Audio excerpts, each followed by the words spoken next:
Hey everybody, Frank+kern here, and today we're going to talk to best-selling author, multiple bestsellers, world-famous, world-renowned, Tony Robbins, about his new book, Money, Master the Games, 7 Steps to Financial Freedom.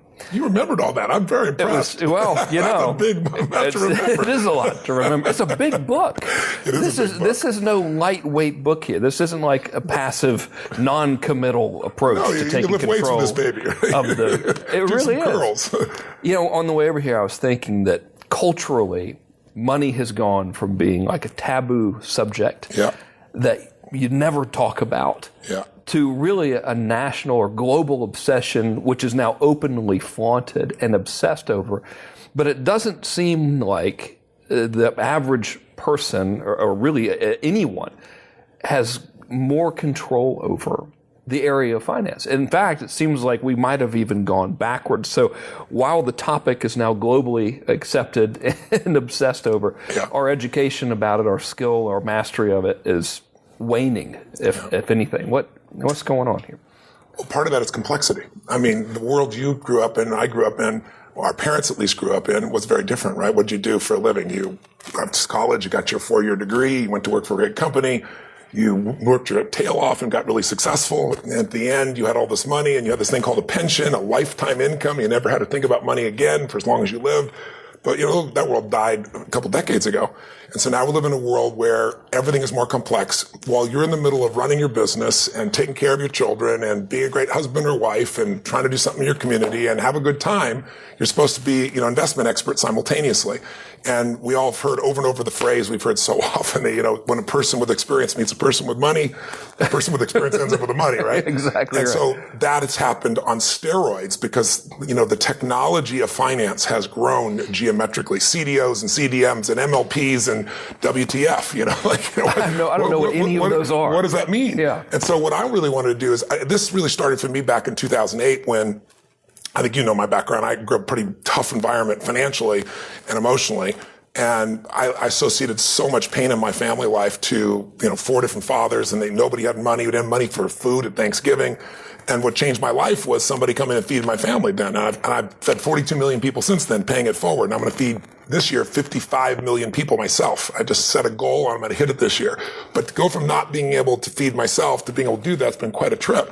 And in 2008, what fired me up was seeing so much suffering. Fortunately, I wasn't suffering, but I had the guy that cuts my hair, you know, I tell people my barber and my billionaire clients, because it's really true. Both extremes were suffering during that time. And everybody said the system was going to change. You know, everybody knows the system, you know, it's rigged, and you read about how it's rigged, and you know that you go to click on, you know, your E-Trade, let's say, and it takes you half a second to do that, 500 milliseconds.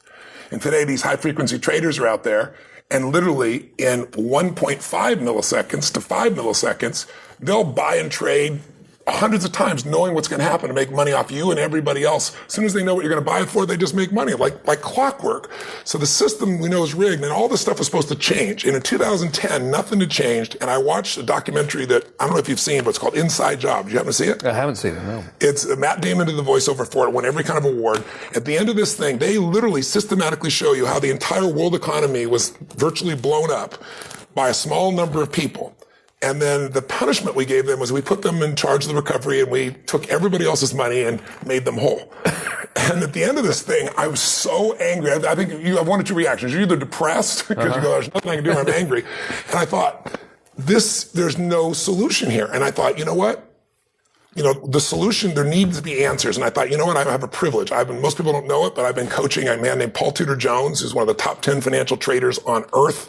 For now, this will be my 21st year with him. He pays me 7 figures a year to coach him. So he's not looking for inspiration. I figure out what makes him successful. And for 21 straight years here, we've made money every single year.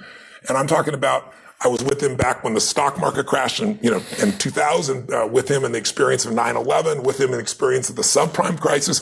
Every single year made money. Nobody else in his class talks like that. So it's his skill, and I've been there side by side learning it and using my skills to help. And I thought, I've got access to the best financial people that exist on earth, those unicorns that make money no matter what happens. And I'm going to go figure out what they do. So I set out to interview 50 of the most brilliant financial minds in the world, from self-made billionaires to Nobel Prize guys. And so I'm going to simplify it, and I'm going to make this game winnable. And I really can say I've done that. Put it in this 7 simple step process that anybody can do if they're starting late in life, or if they don't have a lot of money, or if they're very successful and they want to take it to a whole nother level. I made this little course in mastery, basically, is what this book is for people. It seems like today, especially, when it comes to money and finance, that people just devour information constantly. Yes. I mean, I was just up in your office. You've got 5 screens going on simultaneously, which is amazing, by the way. And there's different points of view coming across. And it used to be that information was this coveted thing of value.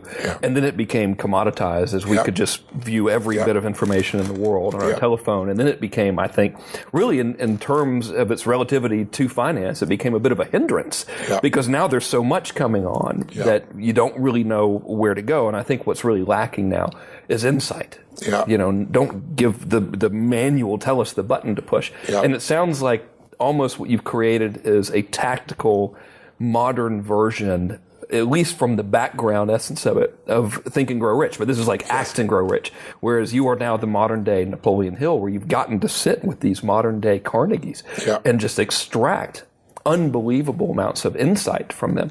What would you say some of the biggest eye-opening moments were during that process? Well, first of all, I want to comment on what you just said, because you said a lot, and it's really true.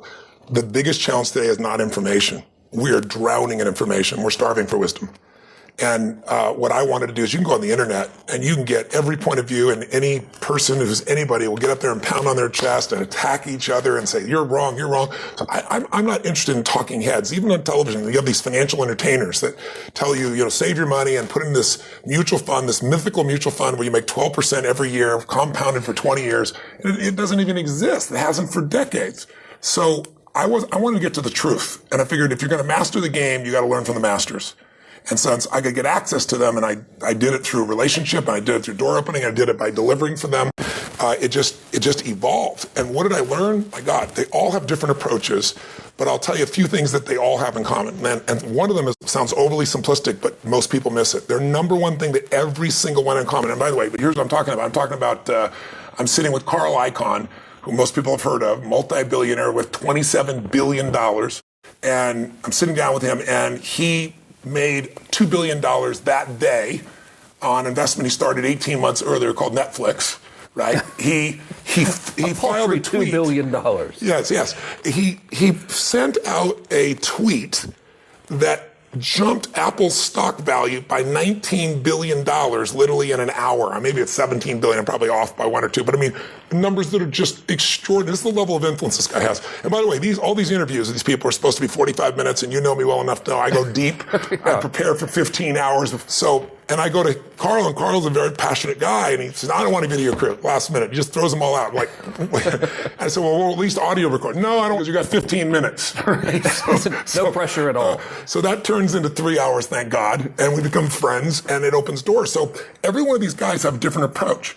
I met Ray Dalio, who most investors have never heard of. High-level investors all know who he is. Everybody knows what a hedge fund is. Big hedge fund, good size one, $15 billion. Ray Dalio is the largest hedge fund in the world, $160 billion. For you to talk to Ray 10 years ago, you had to have a $5 billion net worth, and you had to give him $100 million as your first investment, or you couldn't get in the game. Today, forget it. He doesn't care how much money you have. He invests for governments, China. He invests for the largest pension funds. So I got to sit with him for 3 hours, and I got him to share with me things he's never shared with anybody on earth, all the way down to an actual formula that has been right 85 to 86% of the time, whether you check it 30 years, 40 years, 75 years back. Think about how much up and down the market. Last 10 years, there's been 50% up and 50% downs back in 2000, 2008. The past 10 months. The most that he's done, the most he's ever lost was 3.9% in all those years, and that was 2008 when it was down 50% for everybody else. His average loss is 1.9%. So I always say to people, what if you could go to Vegas and you could know you're going to win 85% of the time, and when you lost, you're going to lose the maximum of 3.9% over 75 years. How much would you invest? How much would you go bet? How often would you do it 24 hours a day? So you met with 50 of the most powerful, most influential, most successful investors, masters of money alive on the planet, arguably maybe even in history of this actual act of investing. What are the commonalities? Because surely there has to be some kind of a thread that ties them all. There is. And it's interesting. Some of it seems very basic because the difference between information and execution is everything, right? So a lot of people know what to do, but they don't do what they know. These guys are incredible at execution. I'll give you a couple. First one, the most simplest one, they don't lose money. They're obsessed with not losing money. That sounds a lot easier said than done. It is a lot easier said than done, but their obsession is, if you know Warren Buffett has a rule everybody's probably heard. It says, rule number 1 of investing, don't lose money. Rule number 2, see rule number 1, right? Because when you lose in a 2008, 50% of your money, you have to make 100% to get even. And the time it takes to do that is sizable. So these guys are obsessed, I'm not going to lose. And they have all these strategies that I teach in the book about how to make sure you don't lose money, which doesn't sound sexy, but it's the difference between having a life where you're totally financially free and can do whatever you want at some stage of your life, or thinking about having to work at 50 or 60 or 70 years old in a place you don't want to be, right? A second one that's more interesting, is most investors, most people, A, are not investors. They never get in the game, right? They think investing's too complex, and it sounds like it, and it is if you let the words get in the way. If you know any field like law or medicine, they all have words that keep you as an outsider, and that's part of what they get paid for, right? But what I try to do is show people it's not that complex. If I show you what these words mean, if you hear the word iatrogenic in the medical field, I told you the Journal of Medical Association says that the 3rd biggest cause of death in the United States last year was iatrogenic causes. You go, what the hell is that, son? I would immediately become paranoid and convinced that I have it somehow. It's I'm pretty sure this is definitely a form of Ebola. Yeah. And, is that a tropical disease? Iatrogenic means physician-induced. The 225,000 people died last year, not because somebody didn't care, but in hospitals and physicians who have been distant. So the smartest people have gotten through that and figured out there's some basic fundamentals. So what do they have in common besides not losing money? Second thing that they really do is they look for something else. Big word, they call it asymmetrical risk reward. Okay, I'm lost. They make it simple. They look for how to take very, very little risk and get huge rewards. The average person refers to rule number 1, really. That little risk goes right back to rule number 1. It does go back to rule number 1. You catch it. Another guy I interviewed is a man named Kyle Bass. Kyle Bass took $30 million, gathered money together, a lot of money, but other people's money, turned into $2 billion in the middle of the subprime crisis. That's a very big return. You can say that in 2 years, right? Oh my God. So I'm like, how did you do this? It's historic. There's several books you read and they open up the chapter in some of the most historic books written recently. The gentleman who wrote Flyboys also wrote one of the books, and he starts out talking about Kyle Bass doing this incredible piece. It's like being there with him. But the way he did it was he risked 6 cents to make $1, and he just leveraged that up. So he could be wrong how many times and still break even? 15, he could be wrong 15 times and make money. So, but he's also smart as hell. He looked at things, he evaluated things. It's more detailed than I explained in the book, but the core they all have in common is they risk for valuable returns. I'll tell you a third they all have in common. Tax efficiency. What's the largest cost, what's the largest expense in your life? I should have asked you without saying it, but you can figure it out. It's a no-brainer. It's taxes. Taxes, yeah. There's nothing more expensive in your life than taxes. So I totally believe in paying my taxes. I feel like I can talk about this in a way that's more than fair. Your job, the IRS's job, is to make sure they get as much tax from as many people as possible. That's their job. You don't want to be upset about it. That's their job. Your job is to make sure that legally and ethically you pay as little as you possibly can, because the difference between achieving your financial goals or not is you can earn more, but if you earn more and you're giving up 50 or 60%, it's going to cost you a lot. I'm going to give you an example. You know compounding, right? So if you take $1 and you double it every year, first year $1, year 2 it's 2, then it goes 4, then 8, then 16, 32. After you double $1 20 times, it's $1,048,000. That's the power we see with compounding, right? It just explodes. What most people don't know is that costs compound as well. Fees compound as well. Taxes compound as well. So $1,048,000 if you double $1 20 times. If you just pay 33% tax each year, that's just the tax that you pay. What do you think you end up with? You know, because you read the book, but most people have to think, it's depressingly small. Yes. Yeah. People say, well, okay, if it's 33%, you're like, well, maybe you end up with 650,000 out of the million, or no, it's $24,000. So you're only taking a $975,000 hit there. That's right. Yeah. Because you get now that's not how it works. Most people don't double their money every year. Yeah. It's just to make the point, because that's really what does happen with compounding. So you can turn compounding to your advantage as an investor, or you can turn it to your disadvantage. all these people. I was with David Swenson, who is the most successful institutional investor of all time. He's the rock star of that area. He's the Warren Buffett of institutional investing for universities. And he runs the Yale's endowment. And this guy's an amazing human being. He's taken them from 1 billion to 24 billion in 2 decades. I mean, and he said to me, he said, Tony, tax efficiency, tax efficiency, tax efficiency. For him, it's built in. He's university, right? Mm-hmm. So I went and found what are the things wealthy people, the 0.001%, it's not the 1%. They and ultra wealthy people and corporations know how to pay taxes efficiently, how to invest efficiently, so that you get a greater return from a smaller amount of money. They all have that in common. And then one more thing is they all know they're going to be wrong. Everyone. When I met Ray Dalio, he's made a 21% return for, I think it's now 23 consecutive years. 21%. And he says to me, Tony, the one thing I know for sure is I'm going to be wrong. I'm like, wow, Ray Dalio. I watch these guys on the internet. They're never wrong. They're never, ever wrong. The guys on TV, they're never wrong. You know, everybody else, I know the answer. And here's Ray Dalio, the Steve Jobs of investing, saying, I know I'm going to be wrong, so I build a system in place. That's why he gets that 85% return. So no matter what happens in the environment, even though I think how it's going to be, I'm wrong and I still make money. And in the book, was one of the things I'm most proud of is I'm sitting here with Ray, 3 hours into the conversation. Turns out he was a fan of my work for 20 years, which was really, really helpful. I've spent 15, 18 hours getting prepared for this so I can pitch and catch with him and go deep. And at the end of it, he's made it really clear that anyone can really win today. But you're not going to win by going to your traditional financial planner. You're not going to win by going to a wealth manager or broker. And he says it flat out. He goes, this is the biggest poker game on earth. And he said there's only a few guys that make money. And unfortunately, you don't have access to 99.999% of the planet. He said so, but you can win if you develop what he calls a passive approach, where once a year you put together a formula or a system that will do well no matter what the environment is.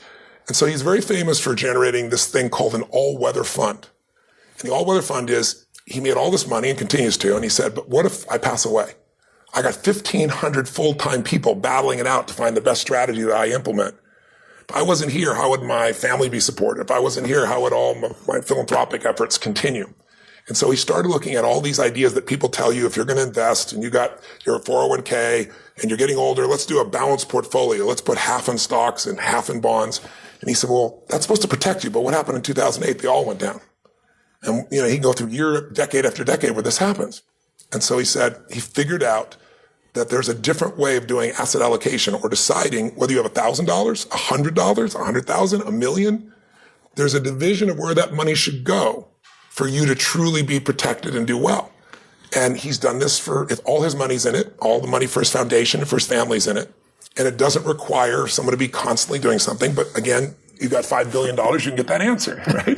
And so I can't even anymore. You won't take new customers on. So I said to him at the end, he explained the whole thing to me. I explained it in the book. So he gave me the entire description, but I said, at the end of it, I said, Ray, this is magical. People are going to be blown away. But the final detail that makes all the difference is the secret sauce, which is exactly what percent in this bucket of investments, what percent here. That's like Coke's secret sauce. I said, without the secret sauce, it'll help people. But it's not going to make them have the greatest return possible. It's like the engine without the gasoline. Yeah, and he said, well, Tony goes, I can't give you that. That's my secret sauce and $5 billion. I said, yeah, but you haven't taken a new client for a decade. And I said, you're giving away half your wealth anyway. He's got $14 billion. He's giving half of it away.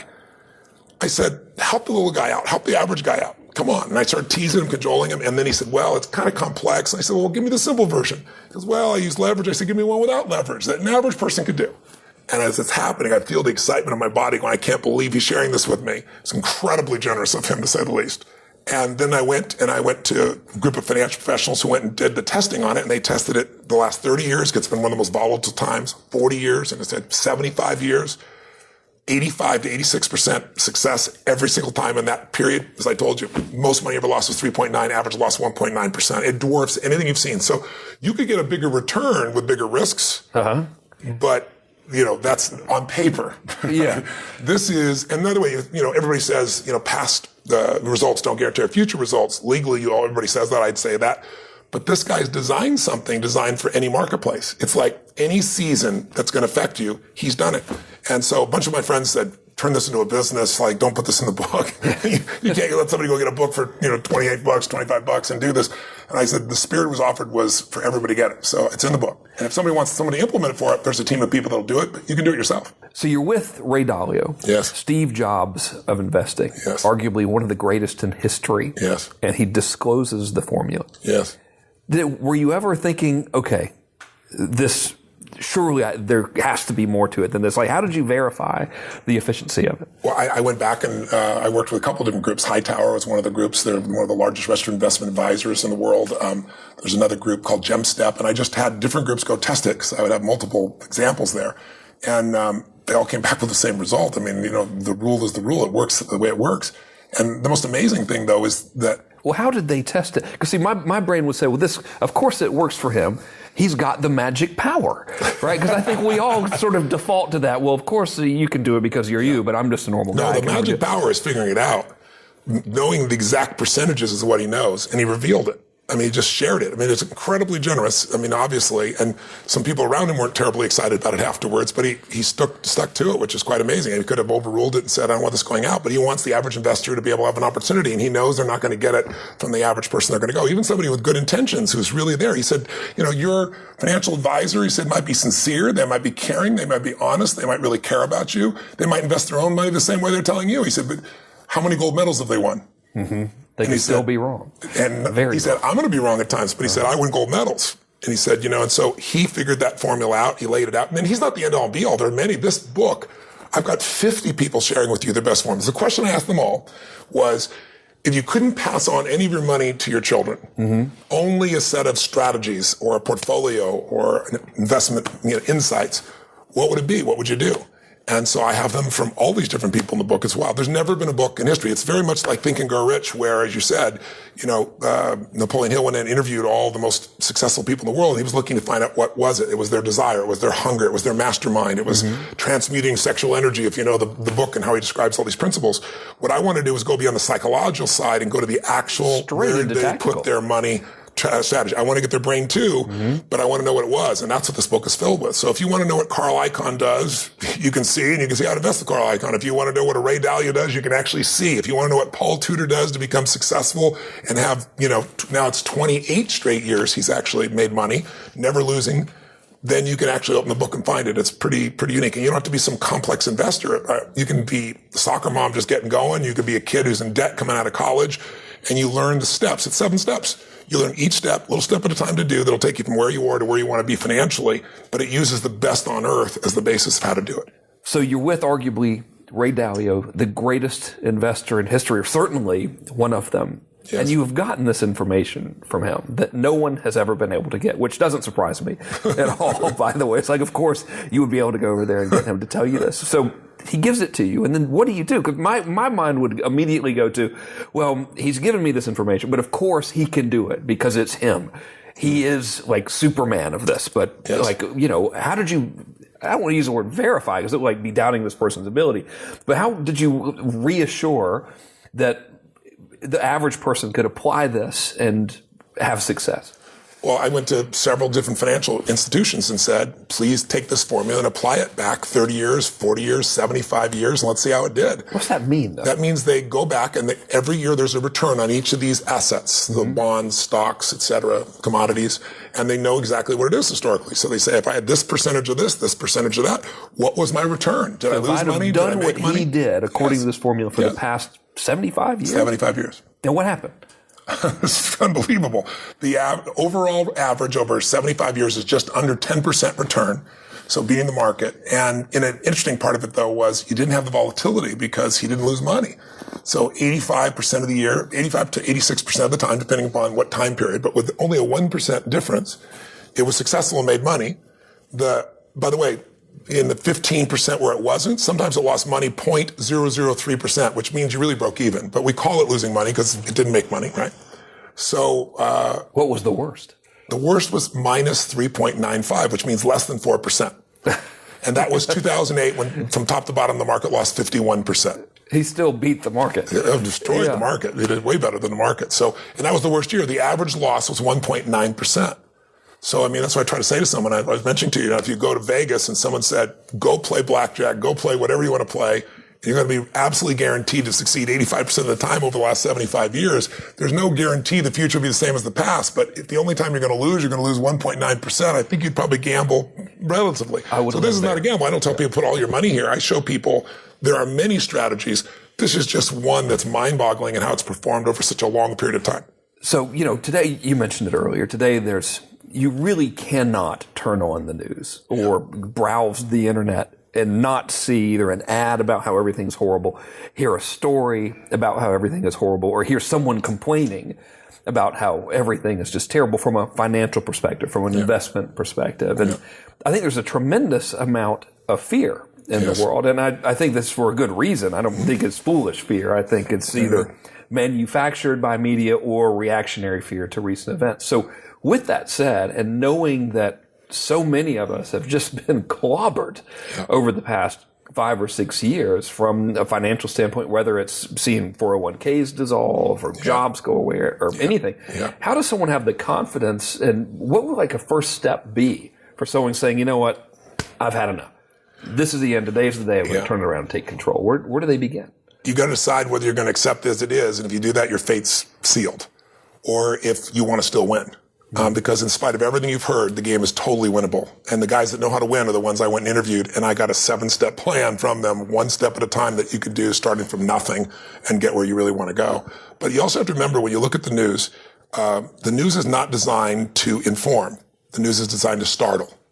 That's how you sell something for the news, right? I got to get your attention. And there's so many things in your pocket around you getting your attention. So Ebola, 32,000 people die every year of the flu. One person has got Ebola. Oh my God, we're all going to die of Ebola. And the news jumps on it 24/7. So you have to be able to separate yourself. And the way you separate yourself is you start to feed your own mind. Because if you don't, weeds are automatic, right? My teacher, Jim Rohn, used to teach me that. So what I started doing is saying, I need to get around the people that are succeeding and find out what they think. Are they freaked out, or do they see opportunity? And some of the investors one of them passed away a few years ago that I interviewed for this book. One of them is a man named Sir John Templeton, and he made all his money at times he called maximum pessimism, and we're far from that. Maximum pessimism is World War II when, Hitler invades Poland and everybody thinks the world's over. That's when he made his most money. When Japan was hit with, nuclear bombs, that's when he made his most money right afterwards, because people think bad things are going to go on forever, and they think good things are going to go on forever. Wherever they are, that's where they think life's going to be. So the answer to your question is, you got to get in the game. And I was talking to a friend of mine who also works in one of my companies just the other day, and he was telling me something very similar to what you said. He said, look, I consider myself to be passionate about investing because I'm committed to getting my family to be financially free.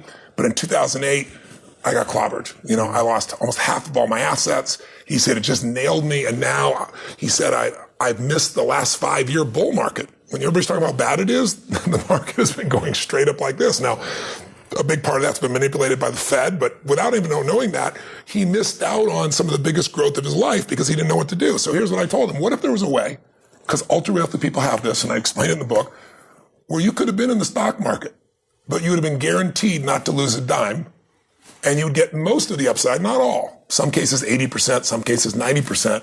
Would you have been in? He said, of course.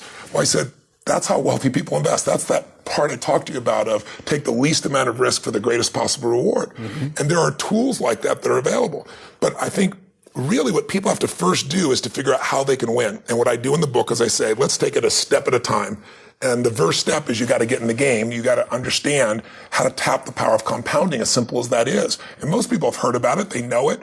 But tell me, what did you experience when you started to read about that? I wish you hadn't asked me that in the video. I'm embarrassed to tell you. I'm 42 years old. I've had a great career. You made a lot of money.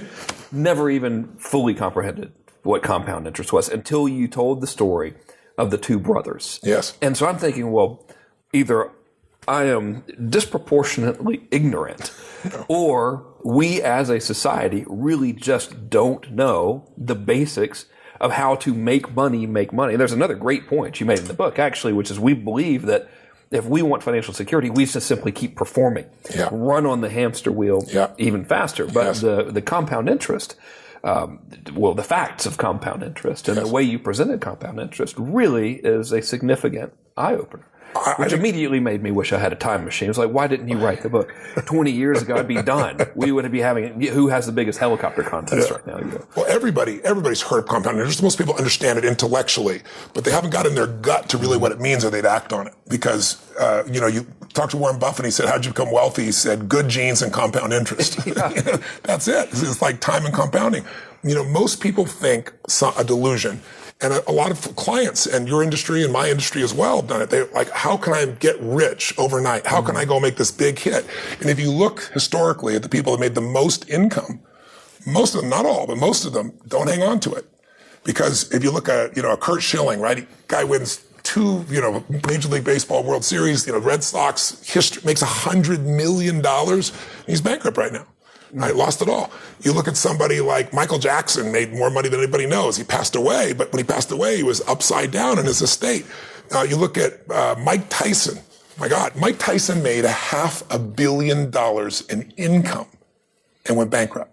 That almost seems like you would have to try to do that. Well, you'd be surprised. Most of us, all of us, average person, the more we earn, the more we spend. That's right. Yeah. And they don't realize, buy an island, buy a plane, it goes so fast and people have no clue that it's there. So what really does work is compounding. And the example you gave was, I sat down with just a brilliant man, Burt Malkiel.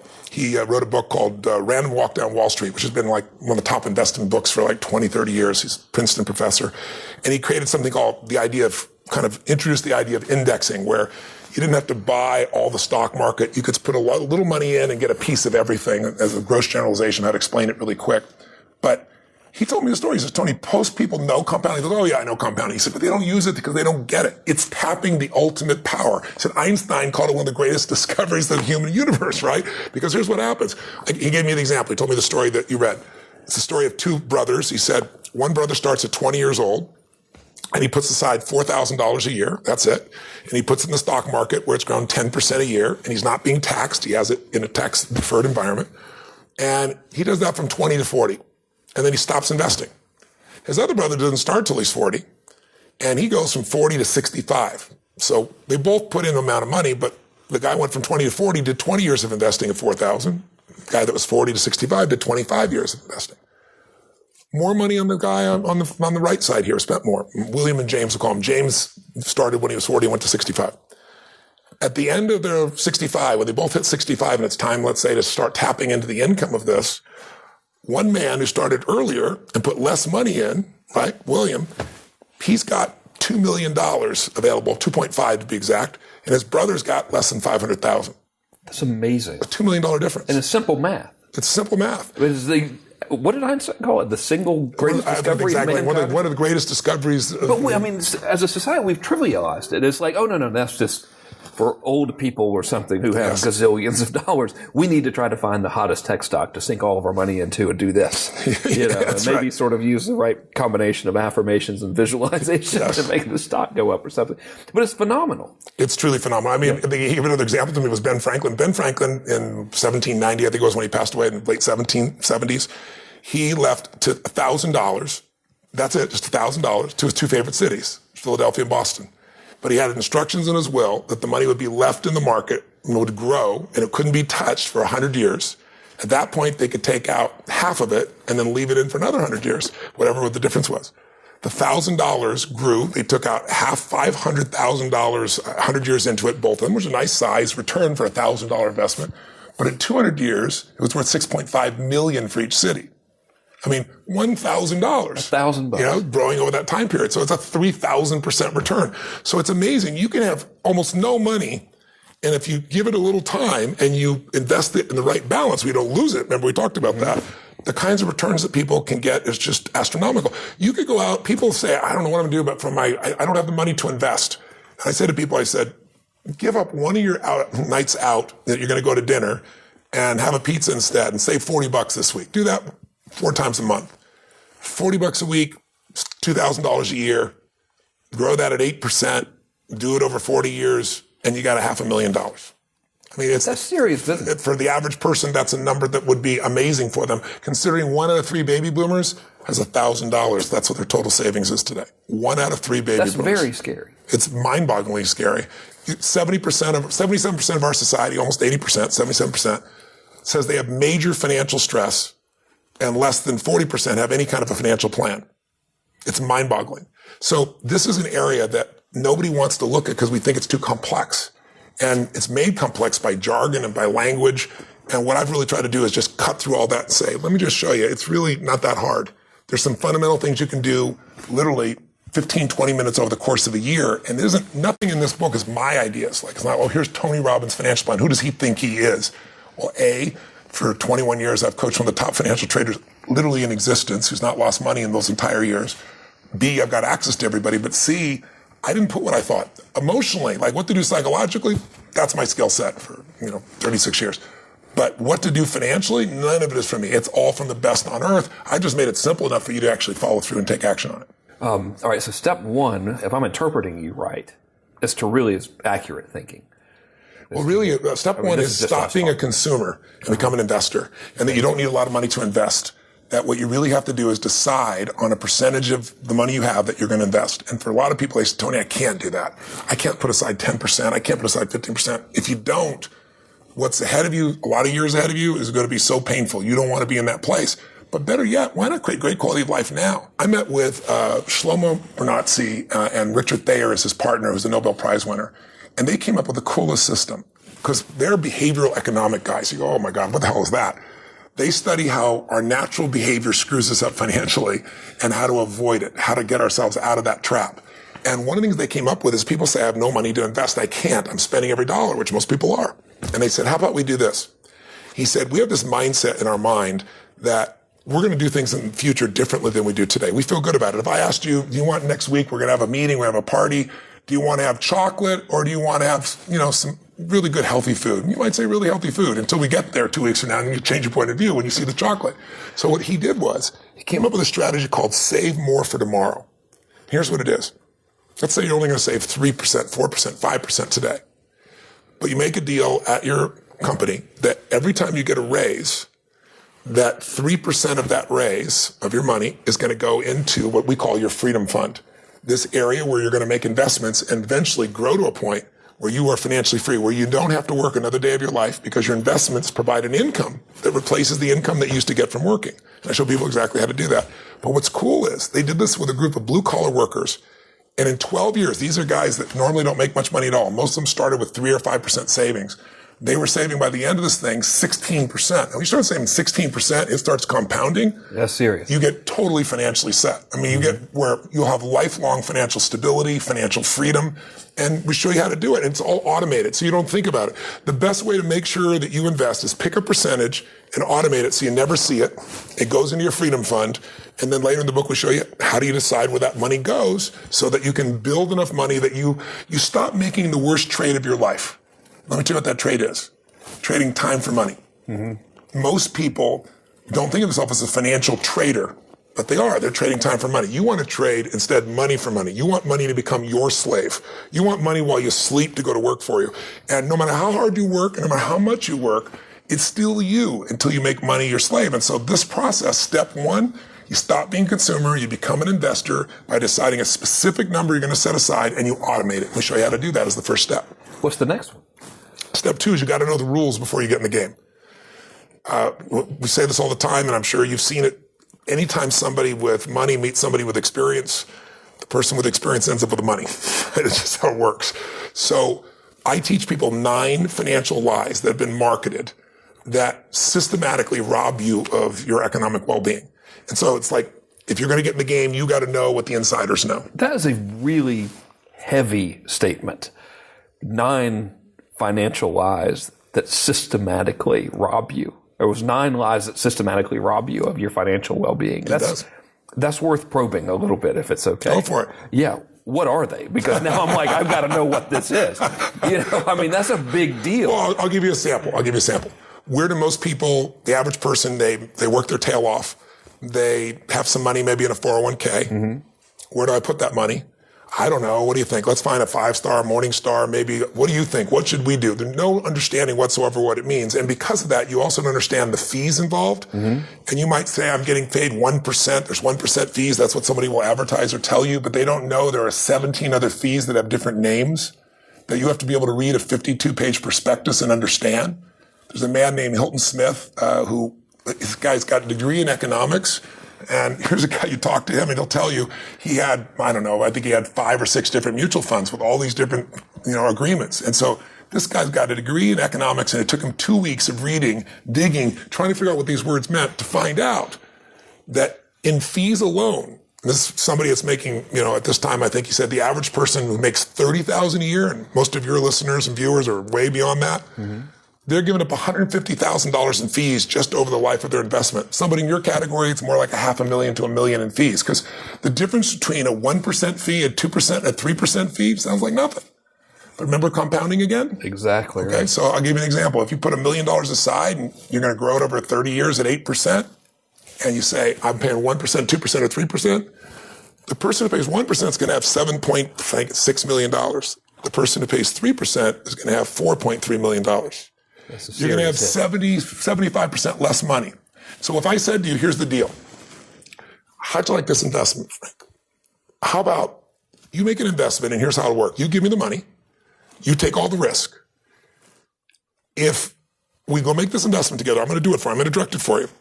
In the end, I'm going to put up no money, and I'm going to take no risk, and I'm going to end up over the life of your investing with about 40 to 60% of your total return. I take no investment risk. I put no capital in. And if you lose your money. But if you win, I win. Would you take that investment? I would not. And I think whoever's doing that is very, very good at selling themselves. That's called a mutual fund. Seriously. So, because what's happening is when you have fees, the average mutual fund fee, if you check out Forbes, they'll show you. I interviewed the guy who did it. 3.1% is the average real all-in fees, not the expense ratio, which is the language that you probably don't even know, but they tell you, your fees are just 1%. 3.1% is the average. So when you do that, every 1% is worth 20% of what you accumulate over a lifetime of investing compounded. So 3 is 60%. That's serious. It's mind-boggling. Who'd make that investment? Most people wouldn't, but they don't know. It's too complex. I'm so busy. What should I do? Here we go. What you don't know will hurt you. What you won't know will take your financial wealth. And so one of the things I did is I want to make it simple. Let me just show you not only what to do, but what not to do is just as important, because it'll give you financial freedom. And so I have 9 of these. So one of them is fees matter. And I show you just quickly how to be able to do it. And I even have a site now. I went to an organization, amazing organization, that is a registered investment advisor. That means they are legally required to put your needs ahead of their own. Mm-hmm. If you go to a wealth advisor, a broker, there are 310 different names for that position, by the way. It's a salesman who works for a big bank. Their job is to sell you their products. If you go to a Toyota, they're going to sell you a Toyota, not a Cadillac and not a Volkswagen. So people don't realize that somehow. They think this person, because they're sincere and they care, most of them, and they may even invest their own money the same way, they know what to do. They're part of a captive system. Mm-hmm. So a fiduciary is a big word, or registered investment advisor, words most people will be overwhelmed by, is somebody whose job it is they only get paid, not commissions, only get paid to serve your interest. And they can pick from anything. So I went to one of the largest registered investment advisors in the world, a group called Hightower. They have $30 billion in assets, but they only serve, the wealthiest people in the world.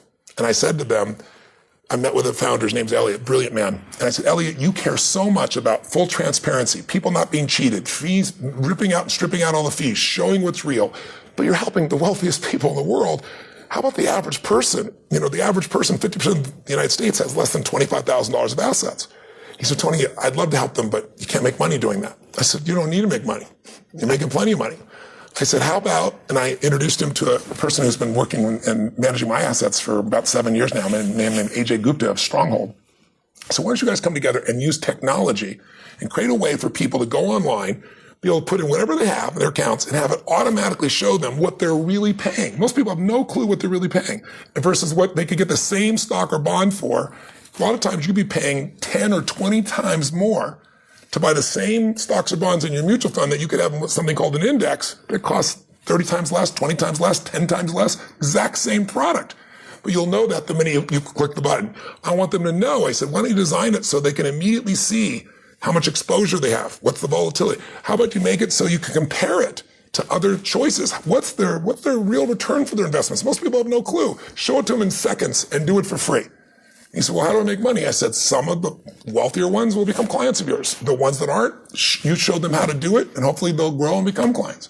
So based on the goodwill, those two groups, Stronghold and this group Hightower, have come together and formed this. And it's kind of like test your broker, take your broker for a drive. So you can find out these things I'm talking about by pushing a button. You don't have to spend 3 weeks an economist reading the... Yes.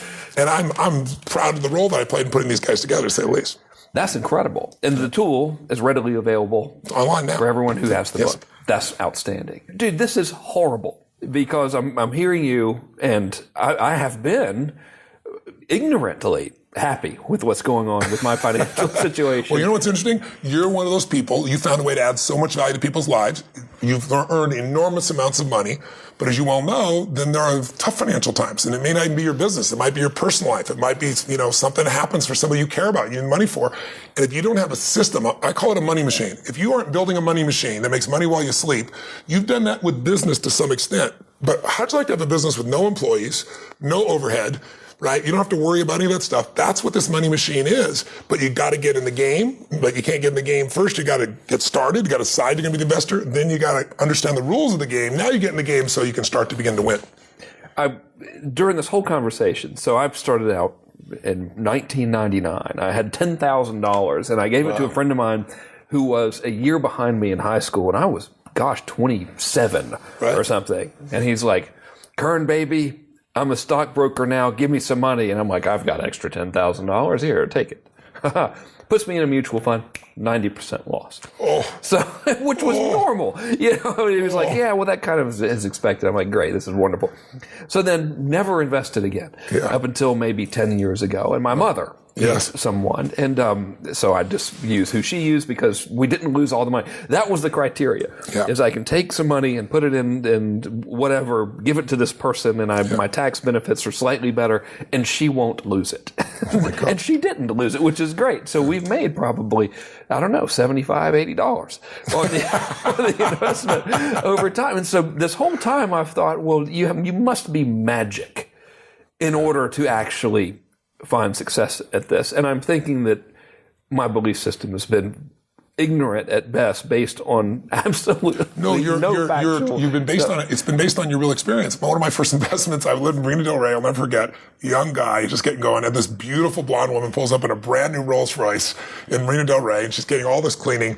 And I said, "Can I ask you a question?" I said, "What do you and your husband do for a living?" I'm obviously asking for two reasons as a single male at that time, right? She goes, "My husband and I, we have this company," and she told me what the company was, and we're a penny stock. And I went home and put all my money in the penny stock, and I understand she had the Rolls Royce and why I didn't. Right? Yeah. She was a great marketer. No, most people don't make money investments. It's like I tell people, I say, I'm not stupid. Most people are not physically fit and strong and healthy. Most people don't have a passionate relationship that 10 years later is still alive and loving and passionate. Most people are not really happy and out of their mind with their job. Most people don't make money in their business. 96% fail in a 10-year period. Most people don't do well investing. Most people don't, but I'm interested in the few that do. And I'm interested in knowing what they do, and I'm obsessed. I'm a hunter of human excellence, and I've spent a 4-year hunt to find the very best people on earth and say, what do you do? And now how do I get that to be something that an average person can do? How do I make sure they get access to those things? So it isn't just something rich people you read about do. I could do this with $100, $1,000, $10,000, whatever the case may be. I have a woman that works with me that has sailed around the world twice and around Cape of Africa. I mean, some brutal things. She is one bright, strong, incredible lady. But she was a disaster in finances till she was working with me on this book, and I had her be my reader. I said, read this, I want to see if you get this. And I was bouncing off of her. But I mean, in the first 5 chapters of the book, we're reading it, she had a brand new car. And like, what the hell happened? She goes, I did all my expenses. I figured out what I'm spending here. I could have a better car based on this interest rate, and I still have more money to invest. And I've watched her life change. She's got a plan now. She's 43 years old. She'll be completely financially set in the next 10 years, 9.5 years. She's got the plan laid out, knows what to do. She's always been a smart woman, but who's going to coach you to do this? Who's going to open the door? You're not going to see Ray Dalio. You're not going to meet the few guys that beat the market. I mean, here's one for you. Another lie. 96% of mutual funds, 96% don't match the market, meaning they're not the same as if you just bought what's called an index. An index is just a piece of all the biggest companies, for example, in the S&P, the Standard & Poor's. you don't have to spend any money to buy that index, like 0.20%, not 3%.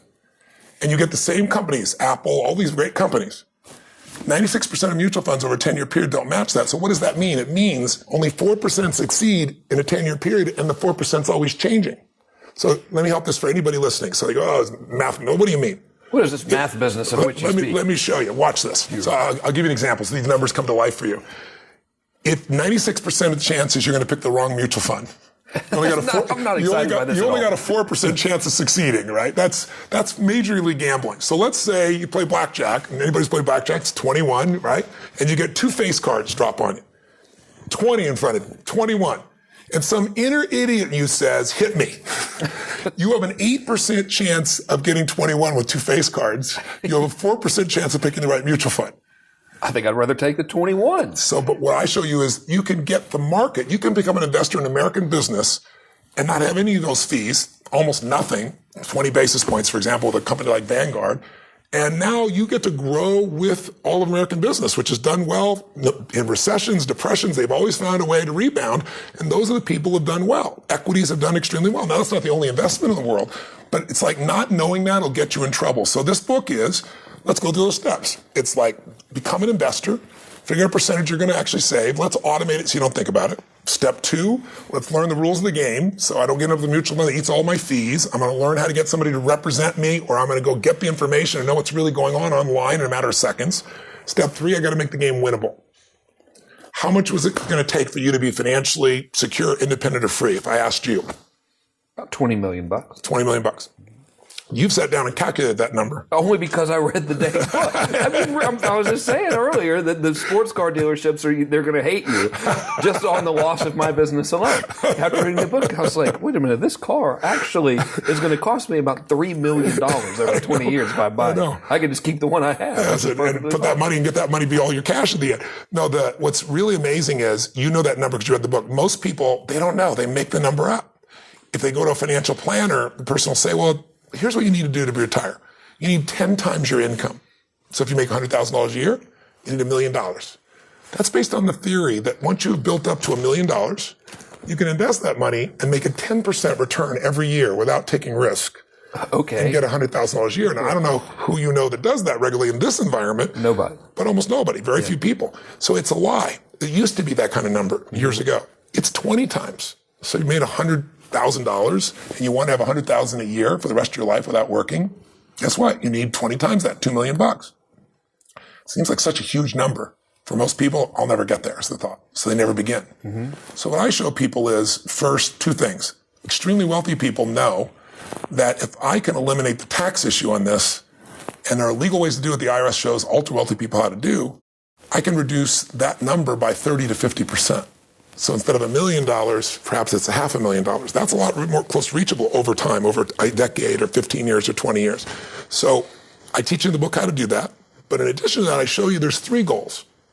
A short, medium, and long term. And the short-term goal I call financial security, not absolute financial freedom. And here's what I mean by financial security. How would you feel if, for the rest of your life, 5 things were taken care of without working? You'd work to do other things, but these things were covered. And the 5 things are, your mortgage for your home is paid forever. Never had to think about it again. All the utilities are paid forever. All the food for your family is paid forever. All of your insurance is paid forever, like basic fundamental insurance, right? And all your transportation needs. If those 5 things were handled and never had to work for it, other things you wanted you work for, you were doing something you love, how would you feel? Most people go, that would feel incredible. That number on average is about half as much as what people are pursuing in the future.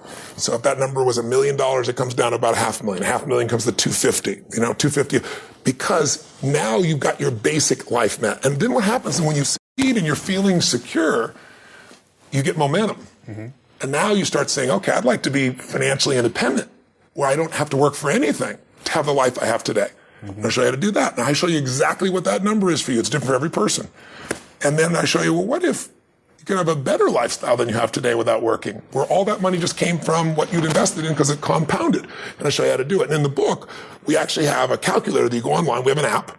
And you put in what your numbers are and you can test it. What if I save 5%, 10%, 15%? What if I earn this? And it shows you over time, this is what it's worth to you at different rates of return. So you can say, here's my plan. I'm going to do this and this and this conservatively. This is what I'll do in the middle end. Here's what I might do aggressively. So you can actually finally really know what it takes to be financially secure, independent, and free. And you totally demystify it, which is great. Completely out. One of the biggest things that I think really deserves careful attention are these fees. Yes. So because of the 3%, that means you have to make 3% just to break even. And what now, when the folks you were talking about and that you have interviewed, these 50 masters, when they talk about, surely they talk about kind of an average return. Yes. Can you share that number? Well, it depends on who it is. They all have radically different returns. But I'll tell you, if you can be in a position where you make 8 to 10%, but you do it efficiently. So I'll give you an example. Let's say today someone makes a 6% return. And that's not uncommon. We had an explosive year in the stock market, just recently. But overall, 6 to 8% is a range that most people count on. The market over the last 20 years has averaged about 9%. The average investor who's in mutual funds has averaged 2.5%. That's according to Dalbar, one of the biggest research companies that's out there. So you're already a basis point or so behind, or 10 basis points behind. More than basis points. I'm talking about percentages. Let me give you an example. Let's say you made 6% and you're paying 3.1% in fees. You have 2.9% left. If you're investing in a mutual fund, they tell you buy and hold. They don't buy and hold. They constantly trade. Because they constantly trade and don't hold those assets long, you don't get an investment tax rate. You're charged ordinary income tax rate. So somebody like you're going to pay 50% on that amount they did. So check it out. You made a return, right? They're going to charge you a fee first, 6%. They're going to charge you, let's call it 3 for simple math. Mm-hmm. You got 3 left, and now you're going to pay 50% on that. So you got a big total of 1.5% while you took all the rest of the stock market. I could have just gone to the bank and bought a CD or something. Well, that's what I'm trying to tell you. Dalbar showed that 2.5%, you could have had treasuries, no risk, and done better than most mutual fund investors. The market does one thing, what you do is another. If you don't understand fees, if you don't understand taxes, and what's so cool is it's not that complex. There's a way to put kind of an umbrella around you tax-wise, legally, the IRS sanctions it. It's been used by wealthy people forever. I walk you through how you can do it for yourself. It changes the game. It allows you to get to your goals 30 to 50% faster. And it doesn't matter when you started.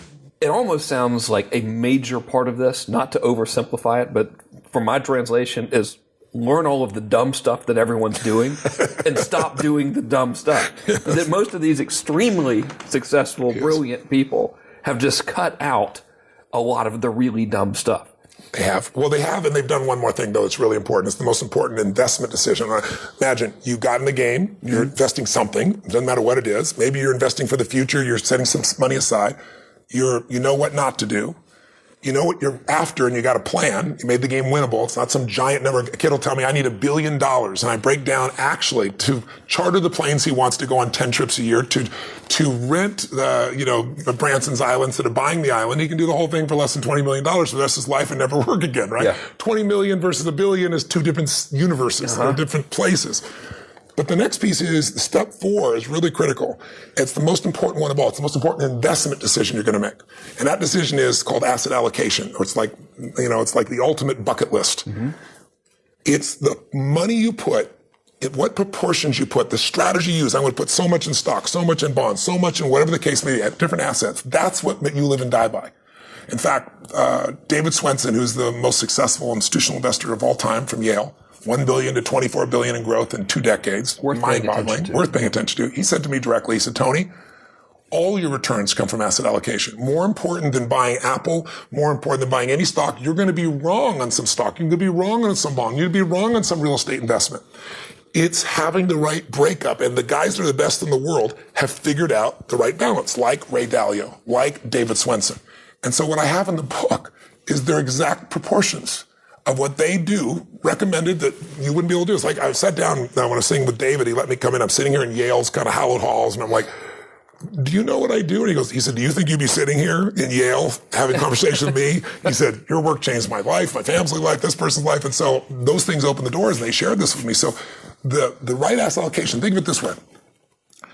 Most of us make the wrong decision when we're driving our car and we're in the slow lane and we move, or you're in the grocery store and you go, that looks like the faster lane. What do you think your chances of making the wrong decision financially are? You're going to make the wrong decision. Exponentially higher than... You're going to. Yeah. So if your success depends on you making the right decision, you're done. And that's where most people are. When you know how to divide up your assets, right? They call it the only free lunch. when you can divide them up across different assets, so different types of investments, over different timelines, even over different countries, it allows you to know when the losses happen, you're not wiped out. We all know, don't put all your eggs in one basket. The most basic idea of asset allocation, but most people don't know what to do. Sounds so complex. I teach you in these 3 buckets. There's a security bucket where you put stuff in that is really protected. It's not going to drop. It's not going to grow big, but it's not going to drop. There's a bucket for growth that has some more risk, and there's a bucket for dreams where you do the fun stuff right now, not 30 years in the future, so you make money and, in the end of your life, you have something. And I show people how to figure out based on how comfortable are you with risk, how old are you, how much time do you have to accumulate, what's your source of income. When we look at those 3 things, we do it online with a little test, and then you can immediately go online and say, okay, here's a set of asset allocations that have been put together by people like Ray Dalio. I can compare it to whatever I have right now, and I can see what the returns have been over the last 10 years. Right there in 2 seconds. That's invaluable. It's mind-boggling. It's a dream. And I've only been able to do it because I've been working with the best people in the world, and they got excited about the mission. I mean, they got excited about seeing what could be possible in this area. And some of them, my background of not having food at times of Thanksgiving, and I've shared with you that, I've been feeding people. I started with 2 families and then 4. I started when I was 17. Now this year will be 55 million. I've gotten these guys to join me in that task. So Ray Dalio donated 1 million meals. Mark Burnett, or Benioff, I should say, from Salesforce.com donated 1 million meals. So along the way, these guys not only shared their insights, but they're playing a role to help people who society's forgotten, while we're also helping people through the book, which I'm really, really grateful for. So once you know what to do with the money. Yes. Asset allocation, to use grown-up terminology, yes. Right? Just buckets. A certain amount of money I'm going to put where it's secure. It's going to grow slowly. Certain amount I'm going to put where it's less secure. I got more risk, but I got more potential reward. Certain amount I'm going to enjoy today. How do I know that percentage? You pick that percentage and then you forget about it. Whatever you're going to invest, 20% goes here, 30% there, 40% goes there. You divide it up. That's all it really is. And you just set it up to happen. Automatically. So you're not having to think about it all. Correct. Or you model somebody else, right? That's even better. Yeah. Set it up automatically based on their model. Yes, of what they've already proven. There. Yes. What's the next step? Next step is you've got to create an income for life. And then when I say income for life, it's so interesting because I ask people all the time, why do you invest? What are you investing for? What would your response be? So I'll have money when I'm old. Right? Yeah. So some people say, so I'll have money when old. Some people say, so I can grow my assets. Some people say, so they tell me all kinds of things. There's only one reason to invest: income. Mm-hmm. You can have all these companies, but eventually you have to convert that to income to be able to live a great life. Mm-hmm. The final purpose of all investing is income. And most of us don't know that anymore because all of the marketing machines of the large banks, if you are taking income, it's no longer in their account. And so it's bad. So it takes it away from them. So one of the things that I looked at was, I started looking around, and most people know the power of life insurance, right? Don't like it, but I want to make sure if something happens to me, my family's taken care of. But what if you live? And here's what's crazy. The number one fear amongst baby boomers is not death. Death is a far number 2, way down the list, number 2 percentage-wise. Number 1 is running out of money before they die. Having a life where they don't have income. And it's going to happen, according to all the statistics, to about 75% of the population, right? It's mind-boggling. So what do I do without any income? That's why you see people now in their 70s as greeters at Walmart. You know, it's just they got to figure out what to do because they never figured this stuff out in the beginning. So there is income insurance. Income insurance is old. It's a 2,000-year-old approach to making sure you have money. Julius Caesar was the first one who created it. And here's what it was. They created a pool of money where the soldiers going to go out. And everybody put their money in, and it was held by the government. And whoever came back, they split up that pool of money over time with annual payments. So the word annuity that we all have heard, the word annuity is annual payments. Now you get annuities that pay you every month, but that process that's out there is one of the most successful opportunities for people to create an income. In other words, there's a stage in my life where you build like you are. Mm-hmm. You're grow, and you're going up the mountain. You're saving, you're investing, and you're building it to a giant critical mass, to a jackpot. Mm-hmm. When you get to the top of the mountain, there's going to be a stage where you're not going to want to work. You probably will. Guys like you and I will always work. You don't have to work. And therefore, you tend to work harder. I couldn't imagine not doing it. It's just like I couldn't either. Yeah. Steve Wynn's a dear friend of mine. He's 72 years old. He works harder now than any time I've known him. Just crazy. T. Boone Pickens is a friend of mine. He's 86. When he was 68, he retired. He's a billionaire. He's made more money after coming out of retirement in the last 15 years than he did in the first 68 years. And he's having the time of his life, right? Mm-hmm. But you want to know you don't have to work. So when you get to that peak where you have enough money, now you want to be able to ski down the mountain, enjoy your time with your family, do whatever you want to do, give your time, your energy, your capital, do whatever you want to do. That phase you need income for. And most people aren't planning for income. So you could be in a position where you built your assets up, your stock investments, your bonds, your real estate, and how fast can that drop by 50%, by 30%? We've seen it in every market. About a nanosecond or Ray Dalio, a day? Yeah, Ray Dalio says point blank, he said, whatever you invest in, most people invest in something they feel is their favorite. They think they know something about it. So he said, you're a real estate guy, you put all your money in real estate. And then you put all your money in stocks, or you put it into commodities, or whatever. He said, whatever investment you invest in, he said, mark my words, in your lifetime, there will be a day that category will go down 50 to 70%. He said, so the only way you protect against that is asset allocation, spreading out against many different baskets, not one. And the other way is you create an insurance policy that says, I'm guaranteed a certain income for life. So what you do is you take a percentage of your earning and you put it in an environment where it grows. And the only problem with that is, I heard annuities, and I was like, annuity maybe was the most negative word. It was like, I know you think about some sleazy insurance sales. Yeah, exactly right. So you associate to it. Yeah. But here's what an annuity is. Bernanke, as the head of the Fed, his top two investments were both annuities. Because I used to read these ads that say, they still market them. It says, what does it say? It says, I hate annuities and you should too. Yeah. And of course you go to it and it's a guy that's selling you stocks, right? And he says, annuities, they have all these fees. And he's right. There's tons of horrible annuities, just like there's tons of negative mutual funds. There's tons of people who got fees everywhere. They take it every year. And the annuity side, there's a commission paid to a guy. He gets paid once. So I want to be really clear. Annuities aren't a great product. Like mutual funds aren't a great product. The right annuity, the right investment is the right one. And that means you've got to be able to strip out all the crazy fees. You got to know what you're getting. For most people, that's complex. I'll give you a perfect example. A variable annuity, very popular annuity, is filled with fees. It's fees on top of fees. It's fees to be inside of the annuity, and then there's fees for a mutual fund on top of it. It's a disaster. But there are types of annuities, like, done properly, like these hybrid annuities, they call them, where it's tied to an index, meaning a stock market index. So here's how it works. You get the upside without the downside. If the stock market goes up, you get a percentage of that growth. If it goes down, you lose nothing. So like you think about my friend who's been out of the stock market for 6 years and he's got nothing to show for it. I said to him, this would have been one of many different vehicles you could have easily done. And what's beautiful about these types of annuities, when it's the right company, you want a company that's got the right rating. You want a company, these insurance companies, the good ones have been around 100 years, 200 years. They've been around since recessions, depressions, the 2008, and nothing's hit them. They're that strong. They've been around. That's all they do.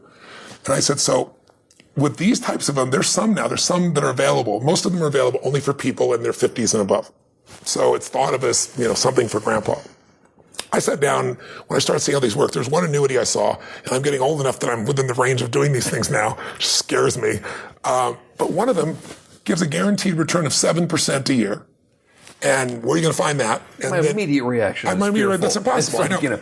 It's a company that's, A-rated. It's been around forever. But here's how they do it. You pay into the company, in this particular one, your rate grows at 7% a year, and then you have this lump sum.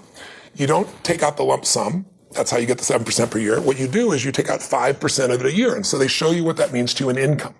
Because what you really want is income. Mm-hmm. If you're in the stock market and it drops 50%, your income is just cut in half, and then to grow it back can take decades. So there's some that are tied to the stock market. There's some where annuities that are available today, brand new ones, where I saw this one, it blew my mind, where you take the upside of the stock market and they take what's called a spread. So they'll take 1.5% off the top. So if the market goes 10%, you got 8.5%. If it goes 20%, you got 18.5%, right? Mm-hmm. And if it loses money, you lose nothing, and there are no fees if it doesn't make money. That's a much more attractive proposition. It's mind-boggling. And then they have a second piece which says, if you leave your money with us and you don't take it out, if you leave it with us, then you can convert that to income in the future. And we can show you how much that would be worth in the future at different stages. So you're able to have something to plan with. So I'm talking about a subject that's really complex. I'm realizing I'm trying to explain this in a few minutes. And I haven't tried to do it verbally. I do it in the book and really step by step. But take it this way. If you knew today that you could put a certain amount of money aside, and instead of wondering how the stock market was going to go, you knew that meant for you $5,000 a month, $10,000 a month, $20,000 a month, whatever it is, for as long as you live, and that even if all the money you put in, you'd outstripped, you'd still be receiving the money. That's what you get in these types of income insurance plans. And the way they do it is, some people live very long. Today, people Social Security was developed, 1920s, 1930s, right? Under Roosevelt. 65 years old is when you're supposed to get it. Well, the average lifespan was 62 then. Yeah. So it was for the outliers that were being taken care of. And it was to make sure in your older years, 3 or 4 or 5 years of retirement, you'd have some money, be able to live your life, be with your family. Well, today, people living, 85 years. So at 65, they've got 20 years of retirement and they have no plan. And that's the average person, right? If you're married, one of the 2 people in your marriage, there's an 80% chance they'll live to 92 years old. So we're living longer and longer, and technology is just being started to really be brought to it. And yet we work for 30 or 40 years, and then we're supposed to have enough money for 30 years or 20 years. Most people don't have it. So these types of programs that I explain in here step by step, these programs can give you the income for life so you don't have to ever run out of money. When I was with a gentleman by the name of Jack Bogle who started Vanguard. And Vanguard is, the largest mutual fund in the world, but it's an index fund. So they charge very, very small fees, 20 basis points. That means 0.20 when you use basis points, by the way. There's a lot of jargon in this industry. I said to him, I know you believe in investing in the market. I said, but there's a dirty little secret. And the little secret is called sequence of returns. That if you work and you build your whole life up to get this nest egg, and now it's large enough that you can invest in a secure environment and have income coming back to you. It's like your money machine. You don't have to work. But then the market takes a hit. Then it can make a huge difference in where your income is. I said, versus if you have a contract with an insurance company that guarantees you that income, and the company's been around 100 and whatever years, or you diversify amongst multiple insurance companies. I said, those have been proven over hundreds of years to be successful. He said, that's true. I said, the whole dirty secret is, if I'm investing well in the first 3 or 4 years of my retirement, the stock market's up, I might have millions of dollars over the course of my life. If in those first few years it's a 2000 or a 2008 and the market drops 50%, I can show you statistically, you never get back to where you need to be based on your age. Mm-hmm. So having a balance of assets and having some of these, insurance policies where I know what my income's going to be is the 5th step. It's really making sure that you put the balance in. In a different stage of life, you're going to be focusing on this more. I actually went to Guggenheim, one of the largest financial organizations in the world. I said, I'm wealthy enough at this stage of my life, I'm fortunate enough, and I'm old enough that I can go get these policies. I said, why wouldn't you do this for somebody that's 25 or 35 or 40? Where instead of wondering where the market's going to be and hoping I win, every dollar I put in, the day I put it in, I know what that's worth for me for the rest of my life. I said, why don't you do that? And they said, well, Tony, it's, the part of the problem is we do this based on risk. We know how many people out of a percentage of people when you're 50 plus are going to live longer and how many are not. And that lets us figure out the math. The people who die, that money is available for everybody else and for us to make a profit. That's hard to do when somebody's 25 or 35. I said, I know it's hard to do. So maybe you would give less of a return. Or maybe you tie it to an index where you only pay as the stock market goes up, but they don't lose money when it goes down. I'm sure there's a way around it. So what other challenges? He goes, well, when you buy a mutual fund, you pay 3% every year. When you buy, an annuity contract, we pay, the insurance company pays. You don't pay anything. And we pay 7%, for example. And we do that up front. So we got to make sure that if we're going to make this kind of investment, that someone's going to stay with it over a period of time. And, that's hard too. I said, what if you eliminated the salesperson? I mean, years ago, you had to buy life insurance from a life insurance salesman. Today, you can go online and buy term insurance. You say, I want this much. It costs this much. It's a commodity. It's cheap. It's cheaper than it's ever been. Why wouldn't you do that? It's like, wow, I never thought about that. We'd have to have people know about it. I said, I'll educate them on my book. I'm sure other people will. People on the internet, when they start seeing something that this is available. So we went through about 9 months of discussions back and forth. And now there are several firms that are building these for someone who can go when you're in your 20s or 30s. And you could say, instead of my 401k where I'm just taking the money and putting it in some money market or some mutual fund, hoping where it's going to be, I can put it into this environment. As the stock market goes up, I go up. If it goes down, I don't lose anything. And I can know based on history, on average, what that's worth to me in income in the future at various stages. And at some point, you can turn it on and lock in that number. You can say, I want that number forever. And once you do it, that becomes your number for as long as you live. So the 5th key is really setting yourself up so you have enough income to have the life you want without ever having to think about it as long as you live. Not have to wonder about stock markets going up and down or bonds going up and down or real estate going up and down or commodities or anything else. It sounds like just a matter of making the correct decision one time. on what type of annuity product to invest in and being educated in it. And then there's really no additional work for you other than to make sure you fund it. And I do that. I give you 2 chapters and walk you through what to look for, what to look out for. And then I refer you to people that can actually look at it for you and analyze it for you, and go to anybody else and you know what questions to ask them. Because if you do it right, it's extraordinary. There are some products for somebody, for example, I'm now 54 years old. I can go out and make an investment in an annuity right now, and I can make an investment in one that's going to be available for me later in life. Like, for example, I got plenty of money to last me 20, 30 years. Let's say I'm trying to figure that out. What about later in life? I can put $100,000 aside right now that becomes available to me, for example, when I'm 80, which sounds like a long way from now, but it's worth for me, to give you the idea, $75,000 per year for as long as I live. Seriously? Seriously.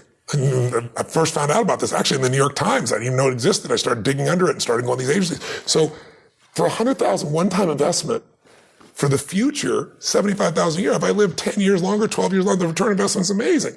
But most people don't think in that distance. And the problem, of course, is most people are trying to do their financial planning, trying to figure out how much money they need, but you don't know how long you're going to live. So it's like, how long will it last? You either don't spend very much and you live poorly and you live a long time, or you spend too much and you have no money. With income insurance, I can say, okay, I'm going to plan for 15 years of my life from 65 to 80. And then from 80 on, I have this income for as long as I live. For as long as I live, I don't have to worry about it. That's what it is. So there's some really amazing tools that are available. But people need to be guided to it and become aware of it. That's part of what this book's about. Seriously?